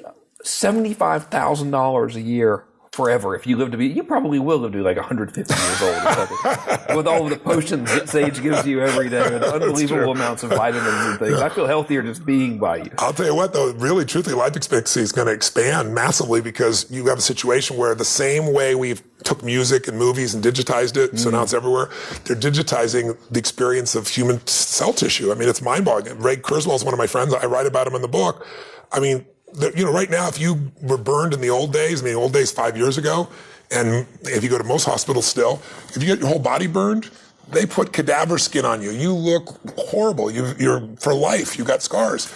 Now they have this spray gun. They take your own stem cells and they spray them on you. I have a video link in the book showing a real guy, fireman, this happened to. And 3 days later, he looks like he's never been burned in his entire life. That's kind of stuff that's coming out. There's a guy named Dr. Atala who's been taking when people have kidney cancer and things like that, and he literally takes your stem cells and he prints outside the body with a 3D printer. He prints an actual kidney that is the same stem cells as your own, puts it in that you have a brand new kidney. It doesn't get rejected because it's based on your own stem cells. So there are things that are coming that are going to make us live longer. That's the biggest thing. You want to make sure that money isn't an issue for you to have the quality of life that you want. And if you just do some small things, you can really be financially secure. And if you really apply what we're talking about, you can truly be wealthy over time without ever making a ton of money. There's a gentleman who's worked for UPS. His name's Theodore Johnson. It's mind-boggling. Never made more than $14,000 in his entire life. That's the most he made per annum. And at 70 years old, he had $70 million. And all he did was compound his money in the market. That's it. He gave away $35 million, by the way, while he was still alive. $70 million. $70 million. That's the power of compounding. That's the power of taking a little bit, putting it aside, not putting yourself where fees are eating you up. Not do stupid things. Know what your goals are, the right asset allocation, right? And guess what? It's not hard to have a nice income for life off of $70 million. You can do okay with that. As we've gone through these first 5, I'm still looking for something. I'm looking for a catch. I'm like, well, surely something has to be very difficult. So far, there hasn't been one. Yeah, the catch is that most people must be disciplined, ignorant. Clearly. No, they don't need to be disciplined because you automate the first portion of it. So it's like what it really is, truly is, it's the belief system that you talked about at the beginning, that it's so complex, it's so difficult, and it's not hard to believe that when everybody around you tries to make it complex. And it's also not having role models that do it. I mean, you wouldn't go to somebody who's overweight and say, show me how to get fit. You don't go to somebody who's broke or somebody who's just selling you on something and saying, how do I turn this around? I went to the best on earth. I call them the unicorns because there's only a few people on earth that really beat the market over 10, 20, 30, 40 years. The Ray Dalios, all these guys that I've walked through here. And I've just got them to show me what to do. And then what I'm good at is taking complex things and making them simple, as you know. That's why I've reached millions of people and put in these little 7 steps. And I even built an app for people. So you can forget and it'll remind you, okay, you got step 1 done. Now here's what step 2 is. And it literally will come up and give you those text reminders to keep you on target. What about the remaining 2 steps? Real fast. Step number 6, when you've done this, you're on the way. So now it's just like if you want to turbocharge this, invest like the 0.001%. So what I did is, out of the 50 plus interviews, I think I ended up doing 56 interviews in total, Nobel Prize winners, self-made billionaires, hedge fund guys, my average interview was like 3 hours plus. I took and did 12 of the best, the top dozen, and I took a small portion of it, like 10, 12 pages of just their best insights. So you're able to read in that book, literally, you can go say, okay, what would Carl Icahn do in this situation? And I show you how you can invest with Carl Icahn. By the way, he's one of the few hedge fund guys that you can invest with no fees. He's put up a unique structure where people can do it. And his returns have outstripped Warren Buffett for the last 1, 5, and 10 years, destroyed the market. In the book, I show you his returns. Most people don't realize. Time magazine called him Master of the Universe. So he's my number one. And then I go through Ray Dalio, and then I go through Paul Tudor Jones. And so you literally have a chance to read and say, here's how the 1%, 0.001% invest. Well, which of these things might I want to do? And then the final step is just do it and enjoy it and share it. And I walk through, most people are unsure about the future. And so I do a chapter on these things I'm talking to you about. There's a natural investment that's happening for you if you're doing nothing. And it's technology is getting stronger and stronger. It's getting cheaper and cheaper every year. You look at our lives today, you pull out your iPhone today, and it's like this baby.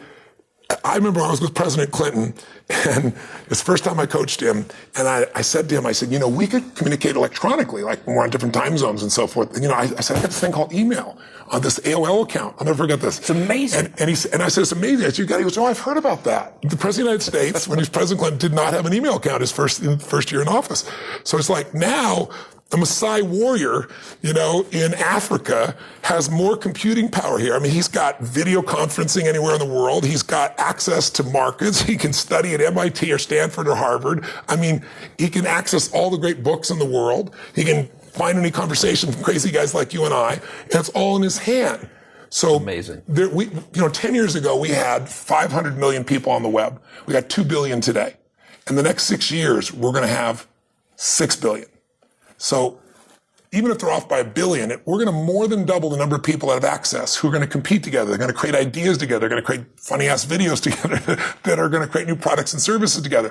The mind power of the earth is all working to make the quality of your life better because they're all competing. So scientists, doctors, people all over the earth. So I go through and show you the 3 or 4 biggest breakthroughs that are happening so that most people do not think the future is going to be better economically. And what you're going to find is, think about it. This would have cost $3 million for one of these to be made just 15 years ago. Absolutely. I'm old enough to remember the first cell phone that was a little brick that Motorola made. That was I remember that? TED Talk. I remember that. I think it was a TED Talk where the guy showed on the TED Talk the table-sized thing where you could manipulate images. And I was there at that TED Talk. Unbelievable. And then like a year later, that comes out. Steve Jobs was there. I was at that TED Talk, and everybody was like, whoa, it was this giant table. It was huge. And Microsoft came in and bought the rights to the table, and Steve Jobs came and figured out how to use that on the phone, and nobody knew he'd done it until he'd read it. It changed all of our lives, right? Absolutely. So just think about it.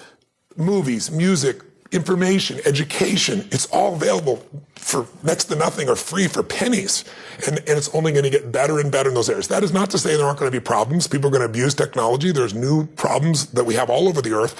But I'm unabashedly show you how the technology can make a difference. And it's not my view. I take you to the best futurists, the best inventors in the world. And then the last chapters are really just showing you how to make sure you follow through. I got a checklist. So you say, okay, Tony, you threw a lot at me here. I got the 7 steps. I got my app that'll remind me. But if I wanted my own little checklist to make sure I haven't missed anything, and that checklist is available for you for action. And the very final chapter is really, I talk about the secret to living is giving. Sounds overly simplistic. But like when people say money doesn't matter, they don't know where to shop. And what I mean is they don't know what to shop for and who to shop for. Mm-hmm. Because all the research shows something interesting. If you make twice as much money, you're making $25,000 a year and you make 50, people think it'll double their level of enjoyment of life or happiness. And on average, it improves 9%, which is mind-boggling. There's the initial excitement, and it's 9% better statistically. Lots of studies have shown once you make $75,000 a year, making more money you like, but it doesn't truly change your happiness in a sustainable way once you make basically a middle-class salary. People make more, might argue about that with them, but that's what the studies show. But what the studies now show is how you spend money. $5 a day spent right will bring you more joy than $10,000 spent poorly. And what does that mean? I give you dozens of them. I'll give you 3. Number 1, if you spend money on things, you limit your level of happiness. If you spend the money on experiences, it creates a generative effect in your body emotionally. And they can measure the level of fulfillment and happiness you have just by the purchases you make. And they've done it scientifically all the way down to how it changes your biochemistry, down to the changes in your saliva and the hormones. That's where the research comes. It's not somebody airy-fairy saying, well, if you have experiences, it'll be better. Second one, when you spend money on things that give you time and take away drudgery, if you can get somebody else that you pay and they are employed and they now scrub the floor or they clean the toilet and they have an income and they're happy and you're freed up to do something you're more passionate about in business or life, the level of happiness grows geometric. But the one that creates the greatest happiness is the one that sounds trite, but it's biochemically accurate. And that is investing in others, which simply means giving your money away. Really? And it's mind-boggling. And they show you time out. They show you with little numbers, like, buying a cup of coffee for a stranger and what it does and how long the happiness does versus you buy the coffee for yourself versus you buy it for a friend. And I've got the studies in here. It's fascinating. But what I can tell you from my own life experience, the people that I know that are the happiest on earth are not the people with the most money. I know I got a lot of clients, as you well know, that are billionaire clients, and a lot of them come to me because they want me to do something with their business. But invariably, I'll see there's something going on with them too that makes them unhappy. It doesn't matter how much money they have. There's people with $1 billion and they still live in scarcity. It doesn't matter how much money they have, right? By the way, I asked that question of everyone I interviewed. I said, does financial pressure ever go away? 85% said no. And the average. You can imagine how much it would increase proportionally. Well, for a few it didn't, but for most of them it did. They felt more responsibility. They had more they got to manage, more they got to do. So if you think financial pressure is going to go away just by having money, they just learn to handle it differently. They have a totally different experience. But I'm juiced about people seeing how they can use the money that makes joy happen. Like, I love to do things where it's a total surprise. I remember when I had very little money, I was just getting started. I grew up in a very tough environment, and my mom always loved the ocean, and we lived in the San Gabriel Valley of LA where they had smog alerts and you couldn't go outside for a couple of days. It was horrible. And I called my mom up and I said, this is early in my career, and I said, come meet me in Huntington Beach. There's a condo I'm considering getting on the beach. I'm considering living on the beach, Mom, but I want your feedback, what you think. So she drives down to meet me. And I'll never forget, I just looked around, she goes, oh my God, smell the air, it's so fresh, and this is the dream, to live on the beach, and my son's gonna live on the beach. And I show her the condo, and she's like, oh my God, this is incredible. And I said, you sure? Do you really think it'll be worth it? She goes, I don't care what it costs. She said, if you can get in, you get this. And I said, you feel that strong? She said, yeah. And then I said, it's yours. And I handed the keys. What a day. And it was like, my mom's passed away a long time ago, but it was one of those days that to this day I can remember the feeling and the experience of like, holy shit. You don't get that by buying something for yourself. Yeah. You don't get that by, earning a bunch of money. It's beautiful to have those choices. We were saving up for an RV, and we were invited to Las Vegas. We had this trip, and we came around the corner, and there's this ultra unbelievable double-sided, and I said, wow, look at that. They said, oh my God, that's the most incredible. We can never have anything like that. And I said, well, let's look inside. The door's open. He said, oh, we can't go in there. I said, well, let's just stick our head in, Took him in, right? And they said, oh, we can't. I said, come on. I sat down there. Get out of there. Get out of there. It's yours. Those are the days that, that's what mastering money's about. Yeah. You either master it or it masters you, baby. Yeah. And if you master it, you can learn, grow, and you can give. And money isn't everything, because you can have a lot of money and still be a selfish bastard. I mean, money just makes you more of what you are. If you're really selfish, you got more to be selfish with. If you're really giving, you can have more that you can give with. And so I feel privileged at this stage of my life to have found a way to do what I love, which is to light people up and bring them breakthroughs and bring them answers in their body, their emotions, their relationships, all these areas, but also in their financial area as well. And when you're able to do it in all those areas, life's pretty cool. If you just do it in the money area, it's not enough. I mean, richest man in the graveyard is not going to do any good. And so this book is really about how to have that real wealth. And I just finished to tell you that I end the book sharing a story that I'll share with you, because you know me well enough to know what this is like. And I know you can relate in some ways. Because I know your background in your hot suit, going out there with your credit card machines down in, was it Macon, Georgia? Macon, Georgia. Macon, Georgia, baby. It's still hot down there. It is still hot down there, and you're not. I think I'm still unwelcome to go try to sell credit card machines down there. They'd still rather me not show up. Probably that's a good thing. Yeah. But we have a similar background. We started with nothing, and I can remember I know the day I became wealthy, because I was thinking towards the end of the book, what was the day that I became a wealthy man? And I was broke. I was living in Venice, not Venice, Italy, Venice, LA, in this 400 square foot bachelor apartment. I was feeling sorry for myself.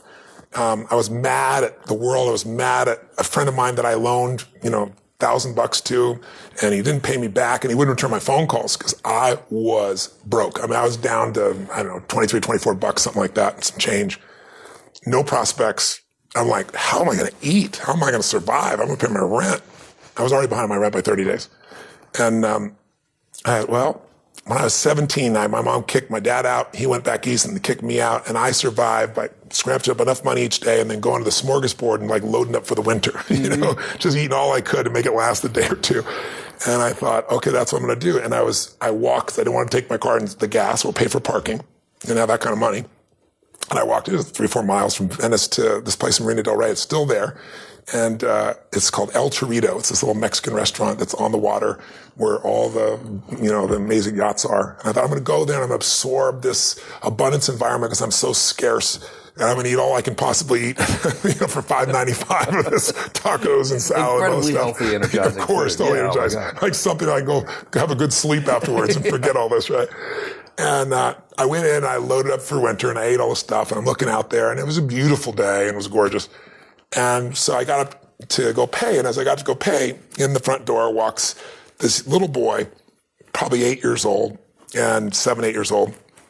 And he was dressed in a suit, and he's just like, kind of demure like you right now. If anything, I am certainly demure, as you well know. That's I well know. But sincerely, he was just really, I don't know, there was something about this kid. He had this air about him, and he opened the door for his mother, and he pulled the chair out for her.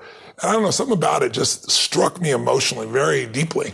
And I was just touched, thinking, this little boy has got so much heart and class. And so I walked up to him. I paid my bill and walked up to him, and I said hi, and I introduced myself, and I was nobody. Who the hell's Tony Robbins? No Tony Robbins.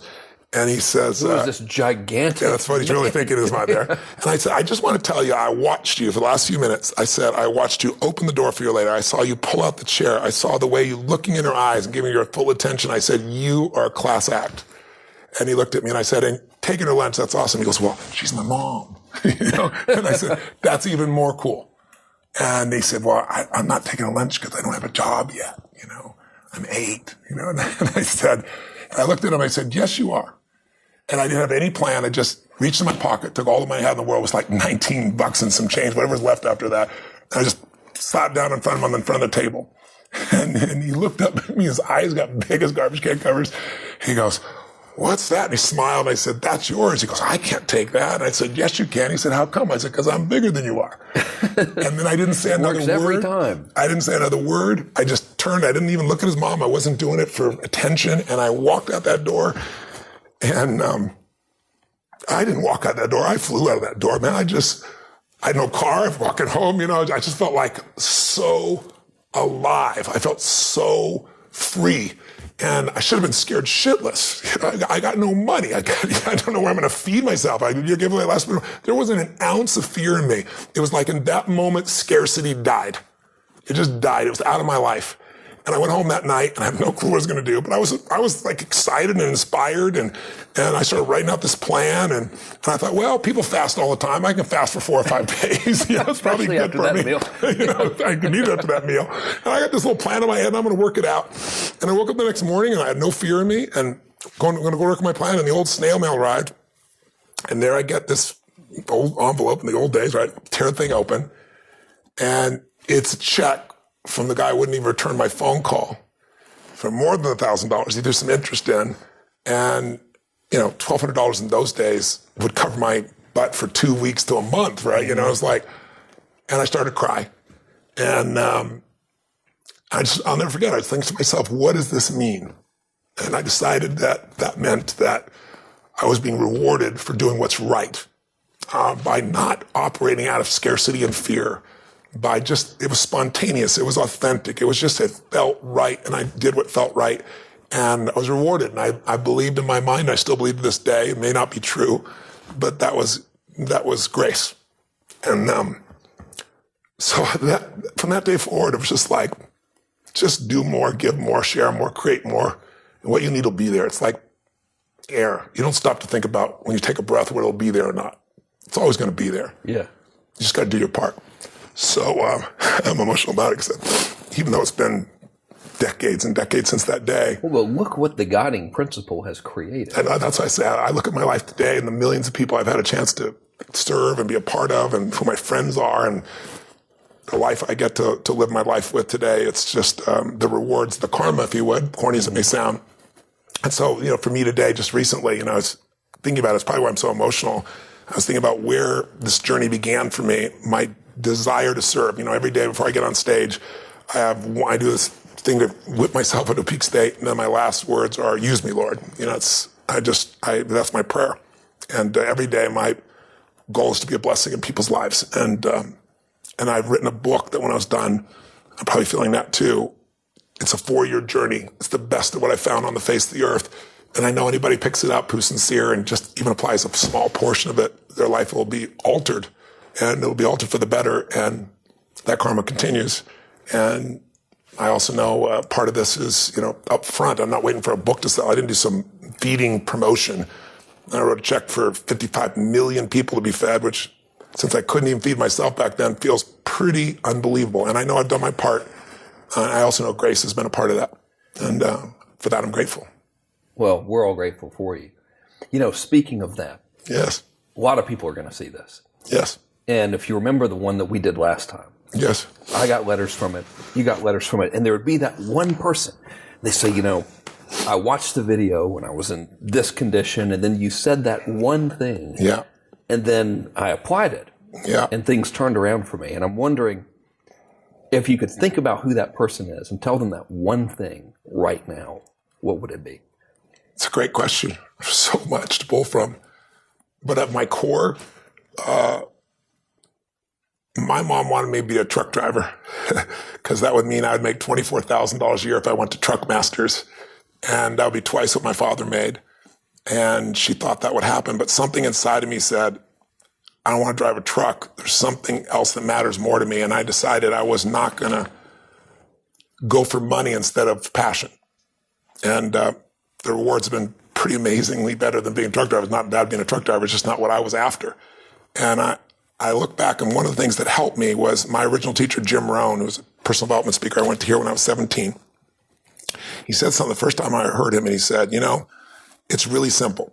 If you want life to change, you got to change. If you want life to be better, you've got to get better. It's the only way it happens. And luck will show up for people and it'll leave them. But if you're constantly improving who you are and what you give, game over. And he also told me something about economics that I never forgot. He said, economics is really simple. The world really is simple. If you will find a way to add more value to other people's lives than anybody else does, then you'll never have to worry about that area of your life. And if you look at it, most of us don't realize you can add a lot of value and be a school teacher and add enormous value. And unfortunately, in our society, you won't get paid well. But as I show in the book, if you add value to more people, instead of 30 children, there's a school teacher in there that makes $2 million a year. And he does it with the web, and he does it by coaching. He's from Japan, and it's quite extraordinary. So if you do want to earn more, adding value, there's a way. You can also add value and make no money. You can also add value and give it away, and you still earn more. It's like the joy that we get from that giving that we talked about. Of all things we talked about, the things that brought me to tears is thinking about how far it's come and all that's come in the life from that day when I did what's right. And the other time I've been in tears is thinking about, what I did for my mom and things of that nature. Those ultimate rewards come from giving. So if you work at McDonald's, there's nothing wrong with it. But the reason you make $7.25 an hour is lots of people can do that. Mm-hmm.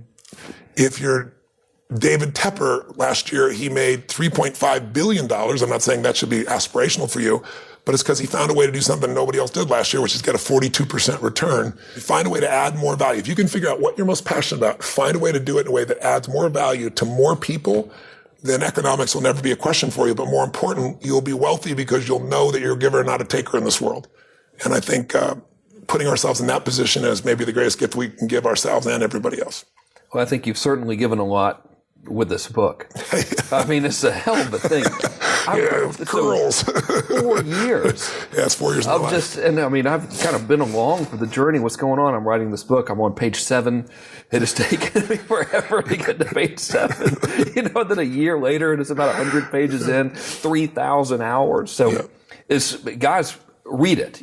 I'm pretty sure it's safe to say that their purchase is not going to really make a significant difference in your life. So no, I'm not getting any money from it at all, not a penny. Yeah, we're not in the book selling business. Not even slightly, no. In terms of... But their investment will not only change themselves, but I'm feeding 50, if you sell 1 million copies, which is the average what I've done in the past, then there'll be 50 people fed just by you getting this book. So not only do you benefit, but other people benefit as well, which is a pretty cool thing. Can't go wrong. Empower yourself, empower other people. Do good things. You will be rewarded. Thanks for doing the interview, man. It's been a pleasure. It's been great to see you and be with you again. Yeah.